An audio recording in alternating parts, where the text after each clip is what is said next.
अस्सलाम वालेकुम नाजरीन, ये हमारे पास है PV6500। इसकी आज सेटिंग आपको बताएंगे। ज़्यूनिक का PV6500। सबसे पहले हम एरो की को प्रेस करके रखेंगे। ये जैसे इंटर करके रखेंगे ये सेटिंग में चला जाएगा।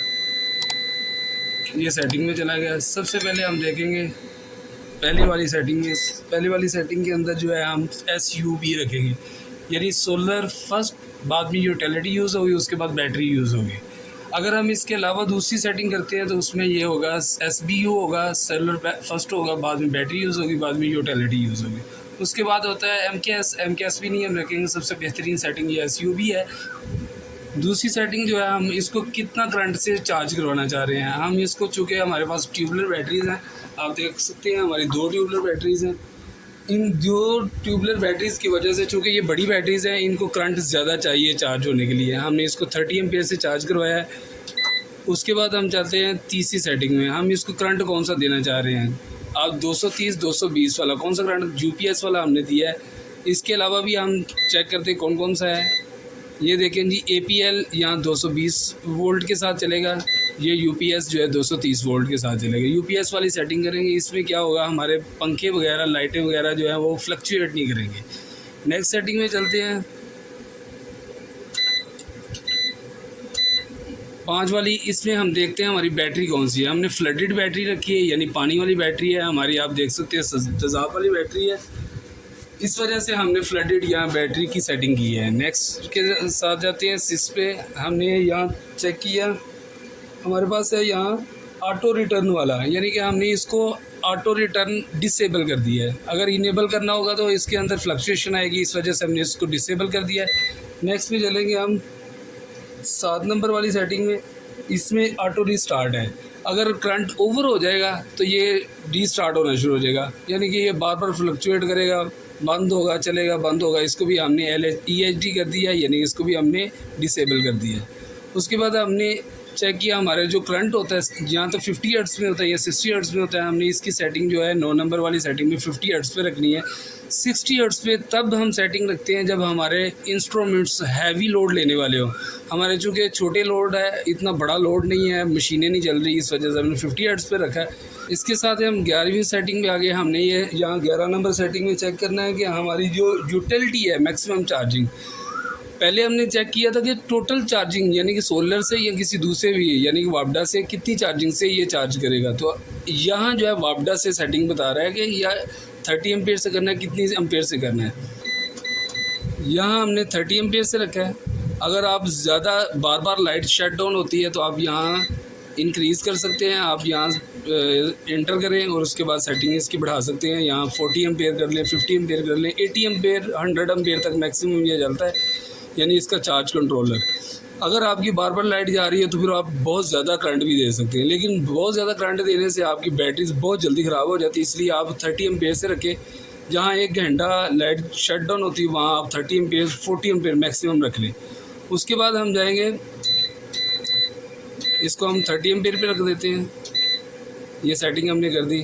नेक्स्ट हम चलते हैं 12 नंबर सेटिंग में। हमने यहाँ देखना है कि हमारी जो बैटरी है, SBU अगर सेटिंग आप करते हैं बैटरी वाली सेटिंग, तो किस करंट पर आगे ये ऑटो रिटर्न वापस चली जाए। तो हमने ये चेक किया, तो यहाँ हमने 25.5 वोल्ट, यानी कि जब ये बैटरियाँ फुल हो जाएंगी तब ये करंट छोड़ेगा, वरना अदरवाइज़ करंट नहीं छोड़ेगा। नेक्स्ट वाली ये 13 नंबर सेटिंग में हमने चेक किया, तो यहाँ ये कितनी ये बैटरियाँ चार्ज करे, तो हमने इसकी फुल जो है 27 वोल्ट पे रख दिया है। नेक्स्ट हमने CSO सेटिंग पे रखा है। यहाँ हमारी सेटिंग जो है ये बताएगा कि किससे चार्ज करना है। आया कि हमने इसको सोलर से चार्ज करवाना है। अगर हमने सिर्फ सोलर से चार्ज करवाना है तो हम इसको OSO सेटिंग पे रखेंगे, यानी ओनली सोलर। अगर हम यहाँ CSO पे कर देंगे, दिन को ये सोलर से चार्ज करेगा और रात को ये वापडा से चार्ज करेगा, यानी कि आपको दिन को वापडा यूज़ बिल्कुल नहीं करेगा। अगर हम यहाँ S&U कर देंगे, सुबह के टाइम ये सोलर से भी और यूटिलिटी से, दोनों से मिक्स करके करंट को चार्ज करवाएगा। इसलिए हमने बेहतरीन यहाँ CSO सेटिंग है, हम यहाँ CSO सेटिंग रखेंगे। नेक्स्ट पे हम जाएंगे, हमारे ये 18 नंबर बीप ऑन रखनी है। हम चूँकि ये टू टू करता रहेगा, हमें बताएगा वापडा आ गई है, वापडा शट डाउन हो गई है, क्या मसला बन रहा है। तो ये टू टू की इसकी जो है ना बीप ऑन रखने का है, ये हमने बीप ऑन रखी है। अगर आप चाहें तो बीप बंद कर सकते हैं, यहाँ से बीप ऑफ कर दें, बीप ऑफ हो जाएगी। नेक्स्ट हमने यहाँ बीप ऑन ही रखी है, तो बेहतरीन हमारे लिए यही है। उसके बाद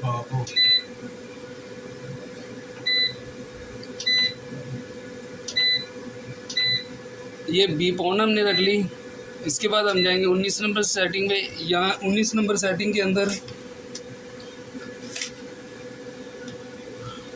ऑटो रिटर्न डिफ़ॉल्ट स्क्रीन है। यहाँ हम अगर इसको सेलेक्ट करते हैं तो ये ESP पे है, यानी कि ऑटोमेटिकली जो है पहली स्क्रीन पे चला जाएगा जहाँ भी हम रखेंगे। अगर यहाँ हम ये FEHD रख देंगे तो यहाँ ये उसी स्क्रीन पे रहेगा। ये हम सेलेक्ट करते हैं तो ये नेक्स्ट स्क्रीन यानी ऑटोमेटिकली पिछली स्क्रीन पे नहीं जाएगा, जिस स्क्रीन पे हम रखेंगे उसी स्क्रीन पे रहेगा। नेक्स्ट पे हम देखते हैं हमारी लाइन ऑन रहेगी 20 पे। अब 21 पे चलते हैं। 21 पे 21 वाली सेटिंग नहीं है, 22 वाली सेटिंग है। 22 वाली जो है बीप वाइल प्राइमरी सोर्स, यानी प्राइमरी सोर्स वापडा जैसे ही बंद होगी तो ये बीप ऑन रहेगी। अदरवाइज़ अगर हम बीप ऑफ़ करना चाहते हैं तो ये हम इसको ऑफ़ का बटन दबाएंगे तो ऑफ़ हो जाएगी। ये ऑफ़ की सेटिंग हो गई। अगर हम ऑफ़ की सेटिंग बंद करना चाहते हैं हम इसमें जाएं, ये ऑन हो गई है। उसके बाद हम 23 की सेटिंग जो है वो ओवरलोड बाईपास है। अगर ये ओवरलोड पे चले जाए, यानी कि जस्ट लाइक आपका 5000 वाट ऊपर से लोड आ रहा है और आपको ज़रूरत पड़ गई 6000 लोड पे, तो ये क्या करेगा, अगर हम इस सेटिंग को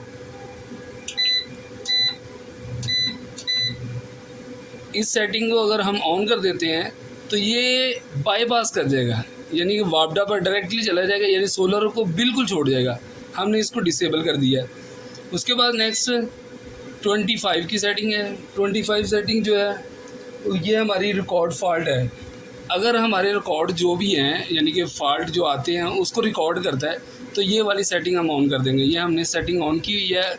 जस्ट लाइक आपका इन्वर्टर जल जाता है, इसके अंदर चूँकि कंप्यूटराइज्ड किट लगी हुई है, ये इसको जितने भी फॉल्ट आएंगे उनको रिकॉर्ड कर लेगा।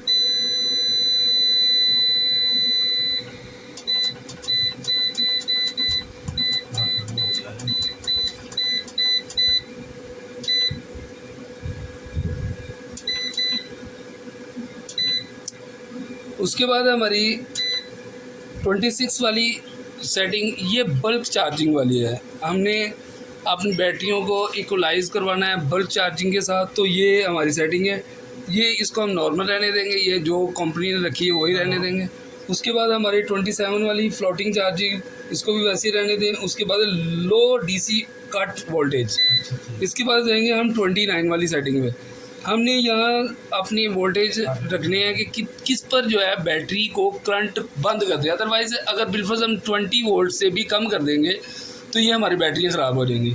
तो चूँकि हमारी 11 वोल्ट पे कट होता है, मैक्सिमम इसको बैटरी को यूटिलाइज़ जो करेगा वो हमारा ये 20 वोल्ट पे करेगा।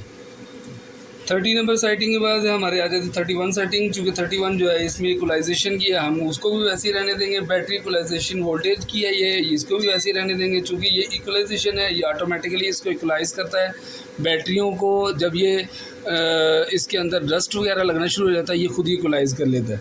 उसके बाद हम जो सेटिंग नंबर पर जाएंगे 37 पे, जिसकी हमें ज़रूरत है। 37 वाली सेटिंग जो है उस पर देखते हैं। उसमें ये क्या है, ग्रिड टाई ऑपरेशन है। ये बहुत ज़रूरी है, यानी कि हमने ग्रिड के साथ टाई करना है। अगर आपका ये इन्वर्टर वापडा के साथ टाई हुआ है, मसलन आप उसको करंट दे भी ले रहे हैं, वापडा से ले भी रहे हैं, यानी ग्रीन मीटर आपने किया हुआ है, तो तब ये जो है हम इसको OF वाली सेटिंग में ले जाएंगे। जी नाज़रीन, ये 37 वाली सेटिंग के अंदर हम जो है, चूँकि हमारा ये ग्रिड टाइट नहीं है, यानी वापडा के साथ हमने इसको ग्रीन मीटर नहीं लगाया हुआ, हम यहाँ जो है HYD वाली ही सेटिंग रखेंगे। देख सकते हैं आप इसके अंदर कौन सी सेटिंग कर सकते हैं, ऑफ़ वाली कर सकते हैं, यानी कि आपका ग्रिड के साथ टाई है तो तब ऑफ़ वाली करेंगे। अदरवाइज़ आप इसको जो है क्या करेंगे,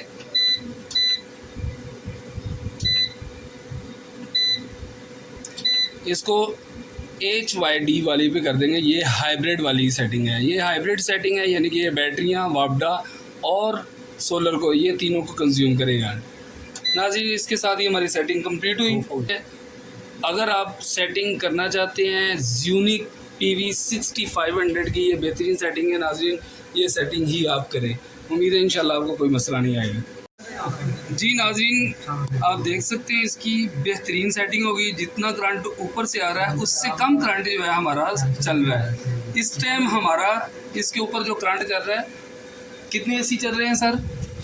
हमारे एक AC चल रहा है हमारा 1.5 टन का जी, और तकरीबन 20 पंखे चलते हैं। और इस टाइम टोटल करंट जो चल रहा है हमारा, आप चेक कर सकते हैं 2.5 किलो वाट है, यानी कि 2500 वाट के पास करंट चल रहा है। यानी कि इसके ऊपर आपका एक एयर कंडीशन 1.5 टन का चल रहा है। और इस वक्त हमारे तकरीबन 4 पंखे चल रहे हैं, साथ एक कूलर लगा हुआ है वो चल रहा है। जी नाज़रीन, बहुत बड़ा करंट है। इन्वर्टर इनका 4.5 किलो वाट का है, तो बेहतरीन इनका करंट चल रहा है। आपको बेहतरीन एक फार्मूला बता रहा हूँ नाज़रीन, आपने वापडा नहीं बंद करनी है। वापडा इन्होंने बंद की हुई थी, इसका बहुत बड़ा नुकसान मैं आपको बताऊँ, ये सबसे बड़ा नुकसान ये है कि आपकी जो बैटरी है ना, वो बिल्कुल ख़त्म हो जाएंगी 6 से 7 महीने के दौरान। रीज़न क्या है? जब आपका ऊपर से करंट कम हो जाएगा, ये इन्वर्टर क्या करेगा, आपकी बैटरियों को कंज्यूम करना शुरू कर देगा। जब आपकी बैटरी कंज्यूम करना शुरू कर देगा तो यूँ समझिए कि आपकी बैटरियाँ बड़ी जल्दी से उनके साइकिल कम होना शुरू हो जाएंगे। चूँकि अगर इसके साइकिल टोटल 600 साइकिल है, तो अगर एक दिन में इसने 2 साइकिल यूज़ कर ले, आप समझ लें ये तकरीबन 6 महीने 7 महीने के अंदर बैटरियाँ मुकम्मल तौर पर एग्जॉस्ट हो जाएंगी। इन्होंने जो बैटरियाँ लगाई हुई हैं, AGS की बैटरियाँ लगाई हुई हैं, 12 वोल्ट बैटरी है, और ये टोटल इसकी एम्पीयर है 20 HR और 90 AH की है।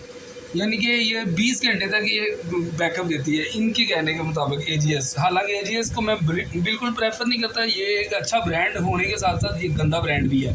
नाज़रीन, इसके बारे में मज़ीद हम किसी और वीडियो में बताएंगे क्यों ये AGS एक अच्छा ब्रांड नहीं है। नेक्स्ट वीडियो में हम बताएंगे। थैंक यू सो मच हमारी वीडियो वॉच करने का। उम्मीद है आपको हमारी इस वीडियो में से काफ़ी नॉलेज मिला होगा। अगर आपको हमारी वीडियो अच्छी लगी है तो आप हमारी वीडियो को अपने दोस्तों के साथ शेयर करें, लाइक करें, और अगर आपको अच्छी नहीं लगी कमेंट करके हमें ज़रूर बताएं।